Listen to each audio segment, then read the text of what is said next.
Eh bien, merci à Matansin de nous permettre de présenter notre activité. Donc, je me présente, Julien Bernard. Je fais partie de l'Université de Lorraine. Avec mon collègue Sébastien Lozano, nous sommes membres du groupe IREM Jeux dans l'enseignement des mathématiques et nous allons vous présenter les particules du LHC. Sébastien, je te laisse te présenter peut-être. Voilà, donc Sébastien Lozano, j'enseigne en collège depuis un petit moment maintenant, et puis je participe au groupe IREM depuis quelques années, depuis 2-3 ans. Et voilà, l'année dernière, on a mis en place un petit peu cette activité de recherche qu'on va vous présenter. Alors donc, les particules du LHC. Donc le but en fait c'est de faire des mathématiques et on commence par un petit habillage de la situation. Donc normalement il s'agit d'une activité que l'on peut présenter sous forme de manipulation et on aura l'occasion de revenir un petit peu plus tard par la suite sur les différentes modalités qui peuvent permettre de réaliser cette activité. Donc pour faire cette activité, il vous faut quoi? Il vous faut différents types de jetons. Et dans une mise en contexte, on va mettre la personne qui participe dans le rôle d'un physicien théorique qui vient de découvrir de toutes nouvelles sortes de particules, c'est-à-dire des particules rouges, des particules vertes et des particules bleues. Donc, la personne peut avoir devant elle différents tas de particules de différentes couleurs.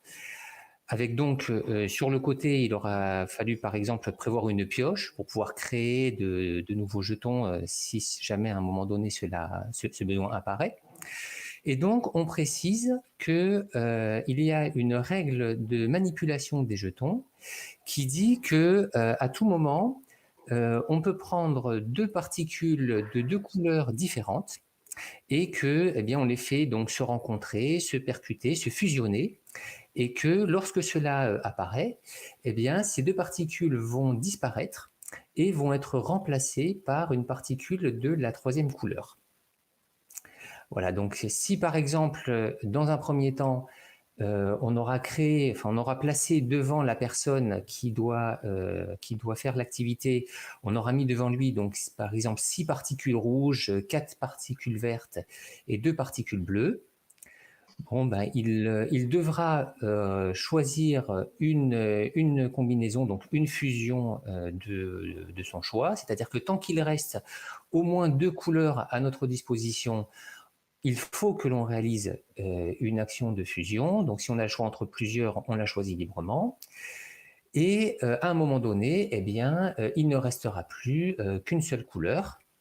Et le but de l'activité, c'est de savoir si à la fin, on va toujours tomber sur la même couleur finale ou s'il serait possible d'obtenir plusieurs couleurs comme la couleur qui serait la couleur finale une fois que l'on n'aurait plus la possibilité de faire de nouvelles fusions.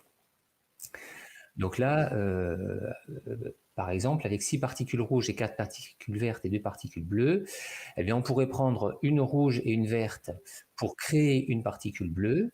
Et lorsque l'on aurait fait ceci, eh bien, il ne resterait plus devant nous que donc 5 particules rouges, 3 particules vertes et 3 particules bleues.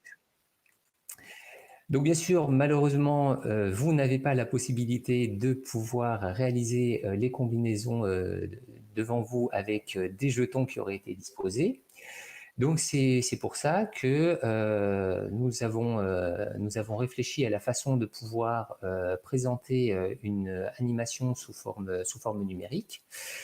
Et donc, je vais laisser Sébastien vous présenter l'application qui correspond à cette activité.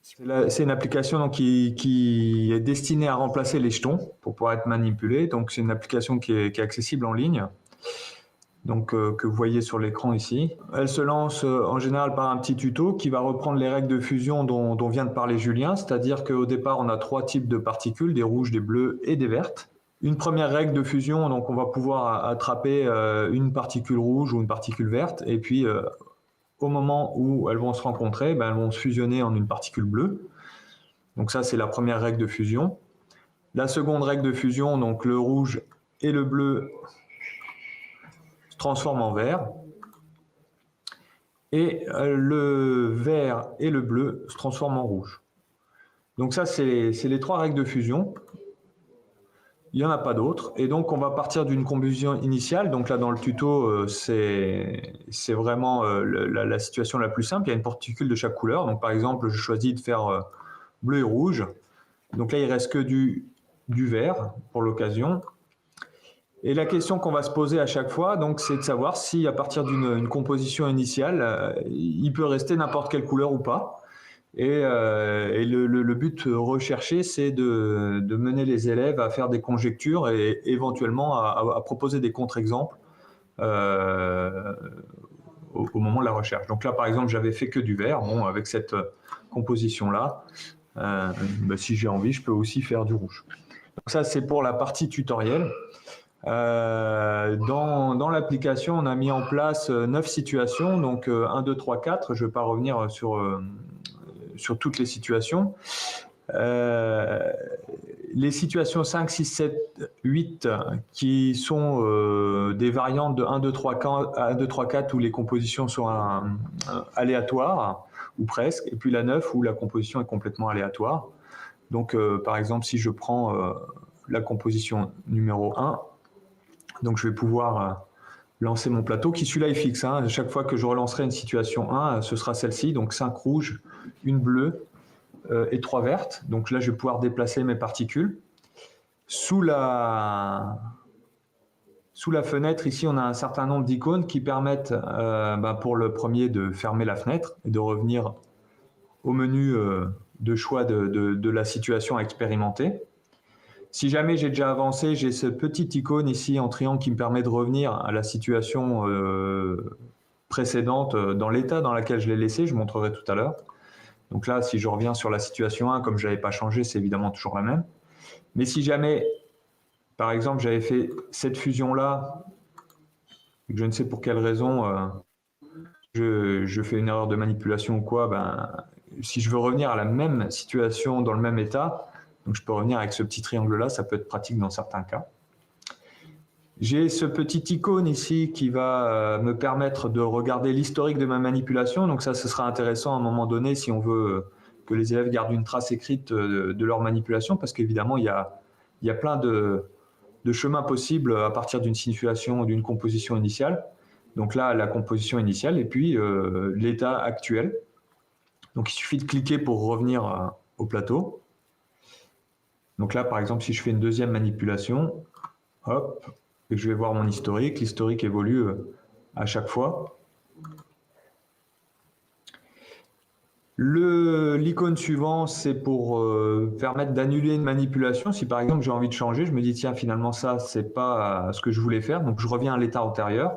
Si je veux revenir encore à l'état antérieur, tant qu'il y avait un état antérieur, je vais pouvoir revenir en arrière. Ça, c'était la situation initiale, donc j'ai un petit message qui m'indique que je ne peux pas revenir en arrière puisque je suis au point de départ.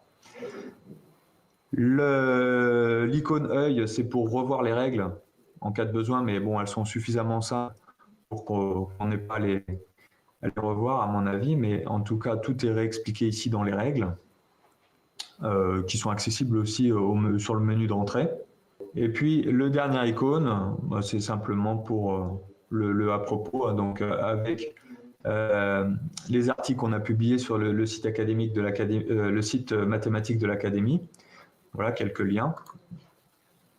C'est pas la peine qu'on aille les voir pour l'instant. Voilà. Un retour aussi aux règles. Je reviens peut-être aussi sur le menu d'entrée. Donc on retrouve ici le tuto, les règles, le menu d'expérimentation et le à propos. Donc là, si j'expérimente la situation 1, voilà, les élèves par exemple peuvent. Est-ce qu'on peut obtenir n'importe quelle couleur? Bon, ils vont peut-être choisir de faire ça. Et puis dans cette situation-là,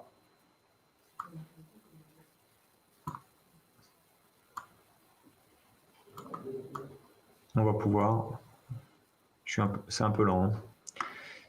Voilà, on va pouvoir par exemple obtenir du bleu. Hop, voilà. Et puis on peut faire noter l'historique aux élèves de leur manipulation. Et bien sûr, après, l'enseignant va pouvoir passer au sein des groupes et demander, bah, tiens, là, tu as obtenu du bleu dans cette situation, est-ce qu'on peut obtenir du vert? Donc voilà pour l'utilisation de l'application en classe. Et il peut repartir donc de la même situation, revenir en arrière et puis essayer de noter de nouvelles manipulations. Donc voilà ce qui peut un peu remplacer les jetons physiques, j'ai envie de dire, puisqu'on va pouvoir utiliser des tablettes ou un téléphone ou un ordinateur, un support numérique en tout cas. Voilà pour la partie application. Donc Julien, tu voulais enchaîner sur la partie un peu théorique peut-être Oui, alors si maintenant on souhaite s'intéresser aux propriétés mathématiques qui permettent d'étudier cette situation et de comprendre ce qui se passe, alors peut-être certains d'entre vous auront déjà identifié que la parité va jouer un rôle, tout comme d'ailleurs dans le tour que Lucie a pu montrer juste précédemment. Donc si je viens étudier les différentes possibilités, on peut en fait s'intéresser donc aux parités qu'il va y avoir pour chacune des collections de couleurs données particulières. Et donc, alors, cela nécessite d'être écrit de façon un petit peu rigoureuse, mais si on veut juste rester dans l'idée de ce qui va faire fonctionner une situation au sens où est-ce qu'on est capable d'obtenir n'importe quelle couleur comme couleur finale ou est-ce que cela n'est pas le cas, cela va revenir en fait à étudier les différentes possibilités de parité pour chacune des collections de jetons de couleurs que l'on va considérer. Alors, pour le dire de façon synthétisée comme ceci, si en fait vous proposez initialement une situation dans laquelle les trois collections de jetons de couleurs sont de la même parité, eh bien, vous pouvez obtenir n'importe quelle couleur comme couleur finale. Et si à un moment, si dans la solution que vous proposez initialement, vous avez choisi des valeurs telles que l'une des parités est différente des deux autres parités, eh bien, c'est la collection qui a une parité différente qui sera obligatoirement la couleur que l'on obtiendra sur la fin. Alors, c'est quelque chose que l'on peut observer ici. Donc, c'est un tableau dans lequel on a répertorié les différents cas de figure possibles. Et en fait, lorsqu'on va étudier la façon dont les parités évoluent, la chose qu'il faut remarquer, en fait, c'est que on ne va pas travailler directement sur la parité des jetons qui sont d'une couleur donnée, mais on va travailler en fait sur la parité des jetons qui ne sont pas d'une couleur donnée. C'est-à-dire que si par exemple initialement j'ai considéré une collection dans laquelle il y avait 4 jetons rouges, 3 jetons bleus et 2 jetons verts, eh bien je vais m'intéresser aux parités des jetons qui ne sont pas d'une couleur donnée, c'est-à-dire je vais m'intéresser aux jetons qui ne sont pas rouges. Donc je vais regarder ensemble les verts et les bleus. Je vais regarder les jetons qui ne sont pas verts. Donc je vais considérer ensemble ceux qui sont rouges et bleus. Et je vais regarder ceux qui ne sont pas bleus, c'est-à-dire que je vais considérer ensemble ceux qui sont rouges et qui sont verts. Donc bien entendu, au fur et à mesure que l'on effectue des actions, c'est-à-dire des transformations sur nos jetons, les parités des jetons d'une couleur donnée vont changer, mais les parités des jetons mis ensemble qui ne sont pas d'une couleur donnée, eux, ne vont jamais changer. Et ça veut dire que si au départ, par exemple, en mettant ensemble tous les jetons verts et tous les jetons bleus, eh bien, je possédais initialement 7 jetons qui n'étaient pas de la couleur rouge, on vérifie en appliquant nos 3 règles possibles que cette parité ne changera jamais. C'est-à-dire que soit parmi ces 7 jetons, soit je suis en train de faire changer les couleurs à l'intérieur de ce groupe de 7, mais ce nombre ne change pas, ou alors ce nombre diminue de 2 en 2. Et cela signifierait en fait qu'à n'importe quel moment, eh bien, il me reste toujours un nombre impair de jetons qui ne sont pas rouges. Et donc, si c'est bien le cas, je ne pourrai jamais me débarrasser complètement des jetons qui ne sont pas rouges. Et donc, il est impossible que la couleur finale soit la couleur rouge. Donc, une fois que l'on connaît ce principe, ce qu'il faut voir, en fait, c'est que là, c'est la résolution complète de l'activité, c'est-à-dire on peut réussir à mener l'activité jusqu'au moment où on est en mesure de caractériser tous les cas de figure qui sont possibles, c'est-à-dire pouvoir répondre à la question est-ce que toutes les couleurs peuvent arriver ou pas, ou est-ce que certaines couleurs ne peuvent pas être la couleur finale ou pas. Mais on n'est pas obligé, bien sûr, d'aller aussi loin que ça. C'est-à-dire que dans la façon dont on va décliner l'activité, donc il y a différents paramètres qui peuvent permettre la façon dont on va guider l'activité vis-à-vis de la façon dont on va présenter l'activité pour les élèves et de la façon dont cela va les guider dans leur recherche. Alors, on peut présenter, par exemple, on peut sélectionner dès le départ. Donc là, je pense avoir sélectionné un autre partage, voilà. On peut sélectionner dès le départ un certain nombre de situations qui sont les situations à privilégier pour les élèves.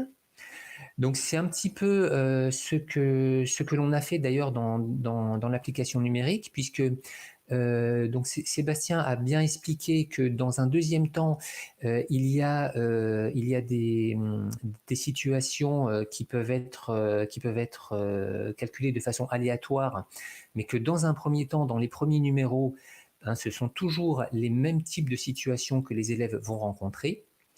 Et ce sont des situations qui sont choisies de façon à pouvoir faire émerger des observations. Et le but, en fait, à ce moment-là, c'est pas forcément que les élèves puissent comprendre et puissent vraiment analyser la situation, mais qu'au moins, dans un premier temps, ils soient en mesure de faire des observations et puis d'essayer d'anticiper ce qui pourrait faire qu'ils comprennent ce qui est en train de fonctionner dans la situation. Par exemple, le fait de pouvoir émettre des conjectures. Alors, si vous regardez ce qu'il se passe ici pour la situation A, donc avec 4 particules rouges, 2 particules vertes et 4 particules bleues, en faisant plusieurs fois, enfin en étudiant plusieurs fois cette situation, les élèves pourront s'arranger pour que n'importe laquelle des 3 couleurs soit la couleur finale. Et lorsqu'ils étudieront après la situation B, si jamais les situations sont proposées dans cet ordre-là, donc avec 4 particules rouges, 3 particules vertes et 4 particules bleues, eh bien, les élèves ne réussiront qu'à obtenir une situation finale dans laquelle il y a une couleur verte. Alors, ils pourront réessayer plusieurs fois et se rendre compte que non, dès qu'on essaie de faire autre chose que du vert comme couleur finale, ça ne marche pas. On arrive toujours sur du vert. Et certains pourraient peut-être se dire, par exemple, bon, ben c'est parce que dans cette situation-là, c'est dans le vert qu'il y en a le moins, donc ça expliquerait que c'est peut-être parce que c'est le nombre qui est le plus petit des trois qui expliquerait que c'est cette couleur-là qui est forcément la couleur finale. Et donc après, eh bien, on essaye en fait de pouvoir proposer tout un jeu de situations différentes telles que on puisse, par le biais d'études d'autres situations, pouvoir éventuellement invalider des conjectures que les élèves auraient pu poser. Alors, peut-être Sébastien, par rapport à ce que tu as pu voir vis-à-vis des élèves dans les classes, tu peux dire un mot? Donc les élèves se prennent bien au jeu quand on pouvait manipuler donc en îlot, en groupe de 4, donc il y avait pas mal d'échanges. Ils sont arrivés à faire des conjectures sur la parité pour certains dans une classe de 6e. Donc plus ou moins guidé. Donc comme tu disais tout à l'heure, le niveau d'accompagnement de l'enseignant il peut être plus ou moins poussé selon le niveau des élèves. Donc là, avec des 6e, bien sûr, je me suis assis avec eux et puis je les ai pas mal guidés vers la parité malgré tout. Donc c'est assez sympathique, même avec des jetons de réels jetons. Oui, donc alors peut-être pour revenir sur cette différence qu'il peut y avoir entre la version numérique et la version physique. Alors on n'a pas encore expérimenté toutes les différentes variantes. Quelque chose qui est appréciable avec la version numérique, c'est que lorsqu'on laisse manipuler les jetons, alors il peut arriver qu'à certains moments il y ait une erreur de manipulation, avec en particulier un jeton qui peut disparaître ou qui peut apparaître suite à une mauvaise manipulation, des jetons qui tombent, hein, c'est des choses qui malheureusement peuvent arriver de façon assez fréquente, et du coup ça peut amener les élèves à trouver des solutions que normalement ils ne sont pas censés trouver. Donc ça, c'est un genre d'obstacle qu'on ne va pas retrouver avec la manipulation numérique. Alors par contre, la manipulation numérique, comme vous avez peut-être pu déjà l'observer, on a donc lorsqu'un jeton arrive sur un autre, enfin, lorsqu'une particule arrive sur une autre particule, la particule disparaît, et c'est vrai qu'on perd un petit peu une approche manipulatoire qui est intéressante quand même.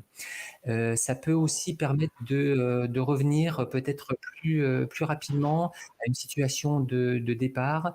Et puis, le fait de manipuler tout simplement, hein, ça doit permettre une approche différente sans doute. Alors, il faudrait peut-être faire des groupes tests et puis voir si les élèves s'approprient différemment l'expérimentation, et si ils arrivent à visualiser les choses différemment sur les deux modalités. Alors une chose que l'on peut proposer aussi, c'est par la suite de faire quelques variantes. C'est-à-dire que ce qui peut fonctionner avec des élèves qui pensent avoir fait le tour d'une activité pour les remotiver un petit peu, c'est de pouvoir proposer de nouvelles activités, de nouvelles règles, donc qui viennent se rajouter aux précédentes. Quand par exemple, sur une situation donnée pour laquelle il n'y a qu'une seule couleur possible, alors je vais reprendre ici le cas de la situation B, de laquelle il y a 4 particules rouges, 3 particules vertes et 4 particules bleues. Une fois que les personnes ont bien travaillé sur la situation et se rendent compte qu'ils n'arrivent pas à faire autre chose que du vert, on peut par exemple leur proposer qu'à un moment donné, ils ont le droit de faire disparaître d'un seul coup 3 particules des 3 couleurs différentes. Alors toujours pareil, pour une question d'habillage, on peut leur proposer qu'on vient de découvrir dans le laboratoire une nouvelle règle qu'on ne connaissait pas encore, hein, et du coup le fait d'avoir une nouvelle possibilité donner l'impression aux participants que comme on leur rajoute des possibilités supplémentaires, cela peut leur offrir des possibilités dans le traitement final, et donc cela pourrait en fait permettre de faire apparaître une nouvelle couleur finale possible. Sauf que si on revient sur l'étude des situations par les parités, eh bien on va se rendre compte en fait que ça ne change absolument rien. Et une fois qu'on a compris ce principe, en fait, il y a un très grand nombre de nouvelles règles que l'on pourrait proposer. Par exemple, à un moment donné, on pourrait dire que j'ai le droit de remplacer 3 particules de la même couleur par 2 particules de 2 couleurs. C'est-à-dire, par exemple, si j'ai 3 verts à ma disposition, je peux les remplacer par une bleue et une rouge.